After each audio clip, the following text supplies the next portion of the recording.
È la prima volta che portiamo un evento di questa natura in un quartiere e la volontà è proprio quella di estendere il più possibile le feste che si hanno in città anche alla periferia, proprio perché noi riteniamo che tutta la città debba assolutamente vivere, deve godere di eventi, quindi è un episodio pilota che poi comunque verrà riproposto anche in altri quartieri. Noi la chiamiamo la nostra data zero per questo nuovo format di evento che dura 3 giorni, quindi cerchiamo di portare più persone possibile a questo evento dopo 2 anni di pandemia e di fermo totale. Non solo piazze dunque per questa tappa di Holy Run, perché il centro dell'evento sarà il Parco Uccio di Santa Bona, che ospiterà così un weekend ricco di novità e tanta musica. Appuntamento clou della 3 giorni, la famosa corsa non competitiva di 7 km che attraverserà alcuni spazi verdi della città e che si terrà domenica 4 settembre. Estendere gli eventi anche ai quartieri e di farlo soprattutto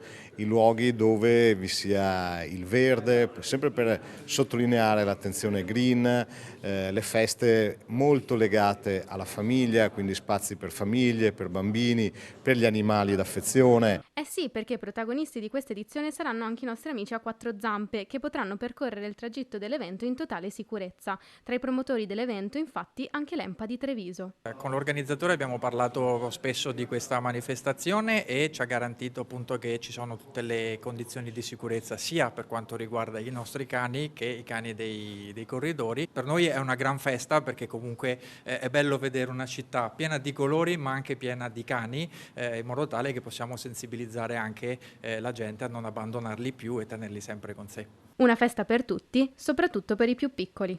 Il nostro format tenta di coinvolgere le persone, ma le famiglie principalmente, perché dei nostri iscritti oggi quasi il 50% sono bambini. Ci sono quasi più bambini che adulti.